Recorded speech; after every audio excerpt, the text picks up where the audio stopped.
Well, good morning, guys and gals. Thanks for clicking on this video. And I just kind of want to give a little introduction to what I'm looking to accomplish in this particular video. In a previous video, I had mentioned maybe having to adjust my sights on my Great Plains rifle. And I had actually come out here a couple days ago and I started playing around with it. And things didn't go as expected. Number of things. It was a very hot morning. My neighbor stopped by to visit. I set my gun down flat on the table, and that 90-degree sun was beating on the barrel, expanded the barrel a little bit, and my shooting went to hell as far as I'm concerned. But with that having been said, well, better yet, let me just show you the targets. This was my first target that I set up prior to my neighbor coming by, and you can see the sight needs to be adjusted, or one would assume it needs to be adjusted. Well, my neighbor came by, we talked for about 40 minutes. Like I said, I laid my gun down flat and the barrel expanded a little bit, because after he left, I replaced the target and my next two shots went way over here. You can kind of see that that's a huge difference in what your barrel can do when you lay it down flat and the sun's expanding that barrel. That was the difference. So I kind of let it cool down a little bit. I stood it upright, put it in the shade for about 15 minutes. My first two shots went right here. And then from that point, it just continued to get worse because it was hot, still hot. But anyhow, over the years, as we grow older, our eyesights are going to change. And a year ago, I went and had my prescription changed, and I'm having a little problem seeing distance. So my glasses that I wear, even though they're safety glasses also, are basically for seeing distance. What I forget to retrain my mind is that I can't shoot with those glasses on, because my rear sight, my buckhorn sight, becomes fuzzy. I'm not making an excuse, I'm just kind of letting everybody know that when your prescriptions change, you really should sit down and look not through your sights, but at your sight, so you can see physically if, like in my case, my rear sight becomes a little blurry, a little fuzzy. And if you don't make that mental note or that mental adjustment, and in my case, putting my glasses on, finding my target, taking my glasses off so that I can see through that rear sight clear. Even though my target at a distance might be a little blurry, at least I can pinpoint something clearly through my sights. Now, with that being stated, something else that I recognized the other day shooting. I mentioned that I get rid of all of my factory sights, even if I have to cut them off, groove the dovetail and solder in a brass blade and then do what I normally do. I didn't recognize at the time or throughout a period of time until real recently. What I noticed, now don't laugh at the artistry, but what I discovered with the rear sight on this particular Great Plains, it's similar to this.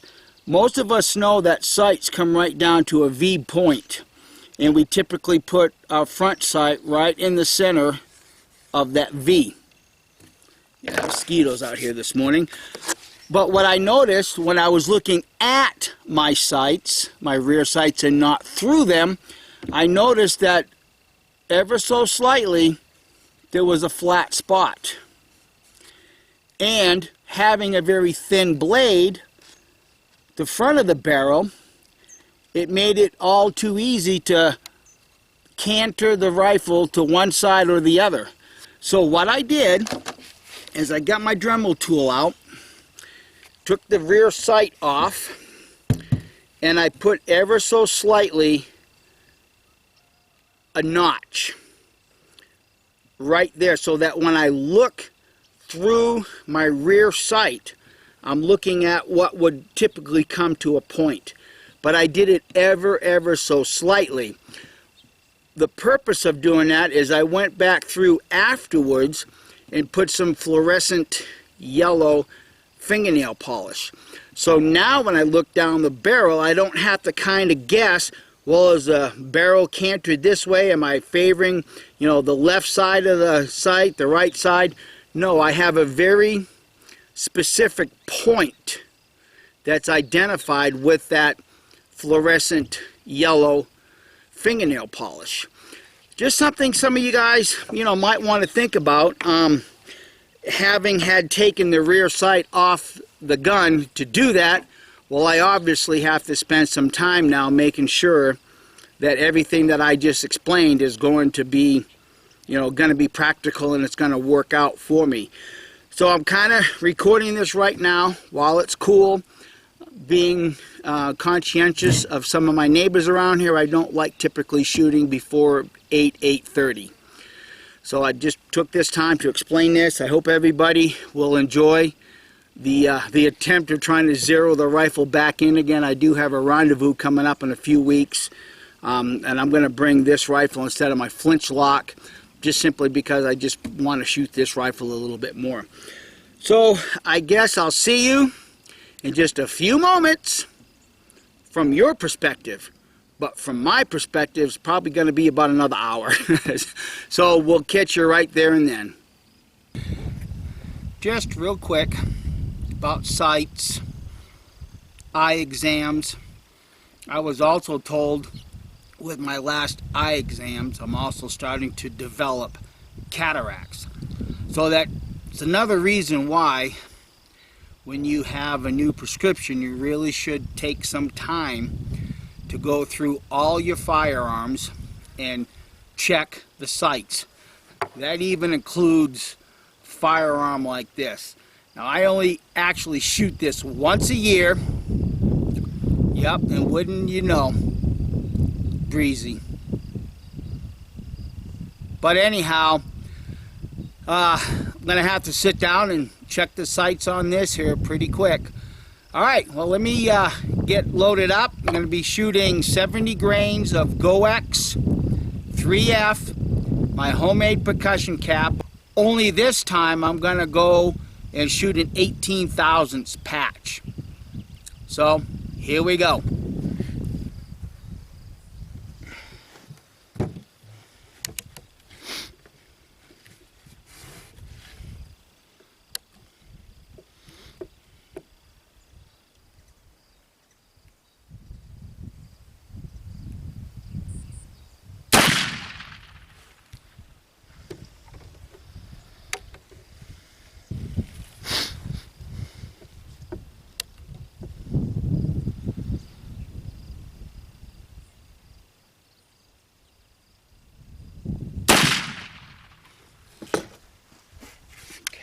Sorry about the breeze, guys. Just adjusted the camera a little bit. Maybe it'll cut down on the breeze. This last shot, I'm going to go ahead and use a Magnum percussion cap.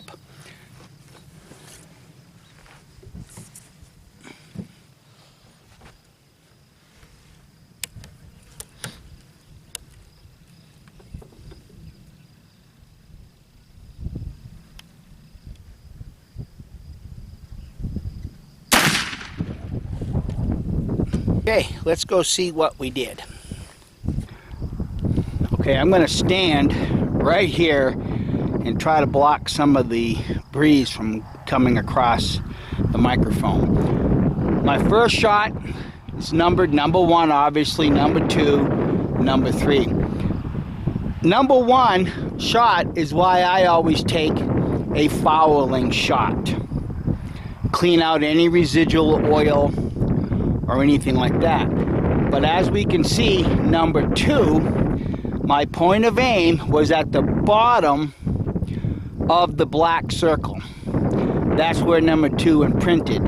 My third shot, I buried my sight right into the black dot, and that shot number 3.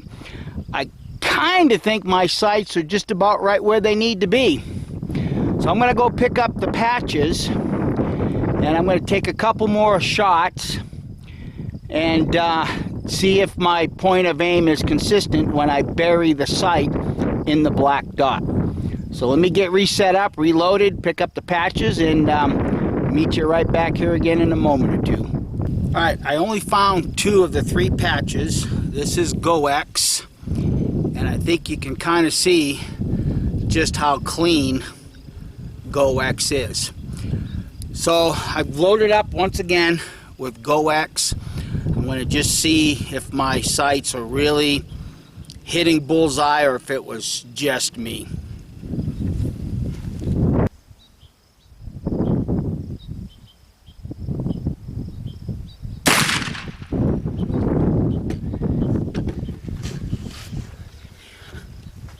I went ahead and decided to bump my rear sight a hair to the left. Let's see what this does.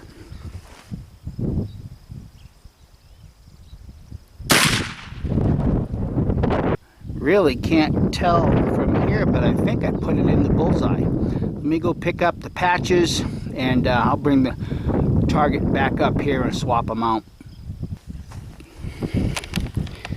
Well, obviously, I'm talking from behind the camera just simply because it's, it's breezy. But I found a couple more patches, and you can see that it's a little bit more dirty. I would expect that because using a spit patch, I'm actually swabbing the barrel, cleaning the barrel as I'm seeding that the next round. And this is one of the reasons why I like using a spit patch. And how do I know for a fact that this was one of my patches? Well, when I picked it up, it was still damp. Alright, I'm loaded up. I'm going to take another shot, and we'll see what happens. So far, I'm fairly pleased with it. For me, in particular, I like to have my rifles sighted in with about a 3-inch circle. This particular round dot's about 1.5 inches, so it's actually typically smaller than I shoot. And for me, I do that for hunting purposes. If I can consistently hit a 3-inch circle, then I know that I've made meat. And bear in mind, this is all being shot with a bench rest, and your point of aim is going to change just slightly when you shoot offhand. And most of the rendezvous, or I should say all the rendezvous that I go to and I compete in, all the shooting is offhand. But I need to know where the gun is shooting on a bench rest. So, got one more round to shoot here, and then I'm going to switch over to my junipers, because I want to try to find those patches and confirm whether one's really burning dirtier than the other.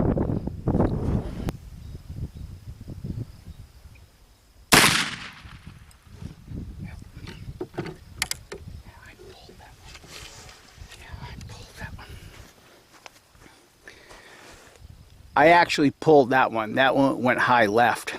Let me get reloaded and try it again.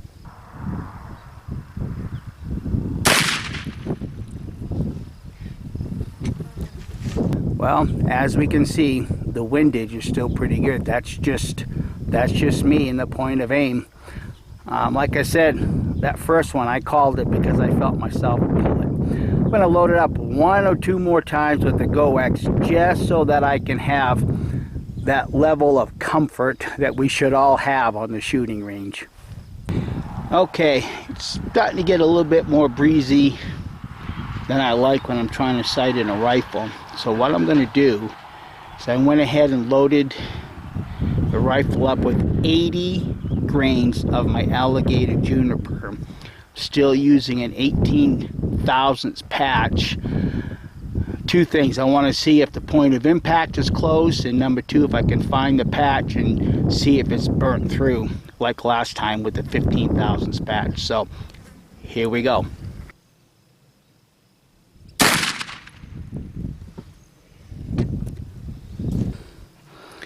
Now from here, it looks like she went a little hair left. Yeah, there it is, right between shot number one and shot number two. Let me load it up again and see where she's printing.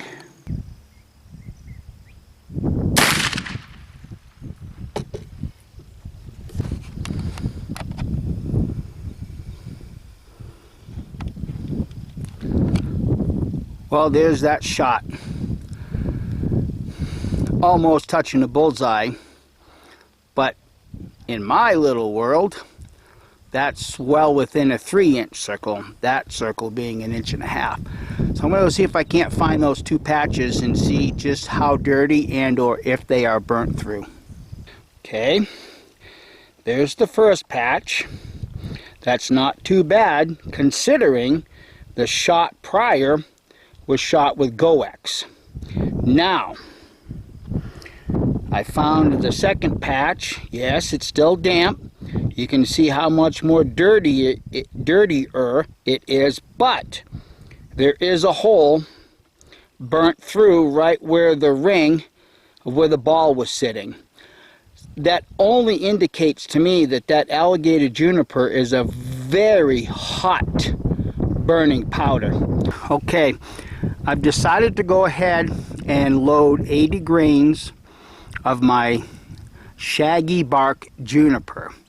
I'm hoping I can recover all 3 patches, just simply because I know this first shot is going to be dirty. Having used a spit patch running it down the barrel, I'm cleaning what would be the leftover alligator bark juniper. So I'm hoping I can recover all 3.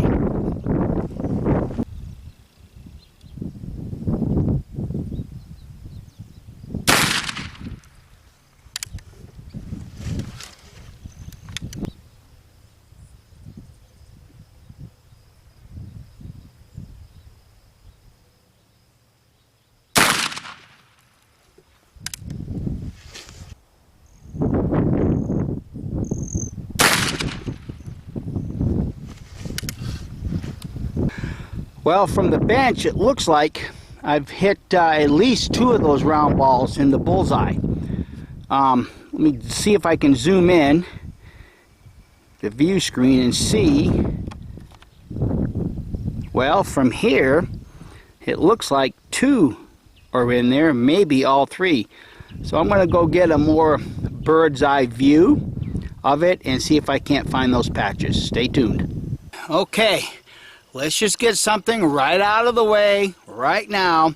I fully recognize that I'm shooting in full breeze as it comes through my shade area. The screen might be slowing down the breeze just a little bit and then it goes back into full breeze. I get it. So I don't need anything, negative. Well, you're not doing this quite right just because. I fully recognize that. Now, before we get to the target, I found 2 of the patches, not too terribly bad, so I don't know, and I'm not really going to call that this was the first shot cleaning the barrel out with the alligator juniper, but I did find what I would consider the second patch, and hopefully the camera can show that, in my opinion only, that this burns just about as clean as the Go-X does. So I think from here on out, any homemade black powder is going to be with shaggy bark juniper. 80 grains, well, I'm not too disappointed with that either. Here's my last 3 shots. One's right here, and it appears 2 are right there. Let me adjust the camera and get away from it and see if you can see better through the skies that this shot right here appears to be 2 bullets, the same hole. It's torn right here, and it really looks like there's 2 bullets in that one hole. So I'm going to leave it as it is. Come out maybe either this evening or maybe tomorrow morning when there's no breeze and just double check my finding. I don't know whether I'll record it or not because I'm actually pretty pleased with this, recognizing that at the Rendezvous everything is offhand shooting. So it's not going to be as precise as it is like right here. So friends, thanks for watching, and we'll catch you the next time around. Have a great one. Bye.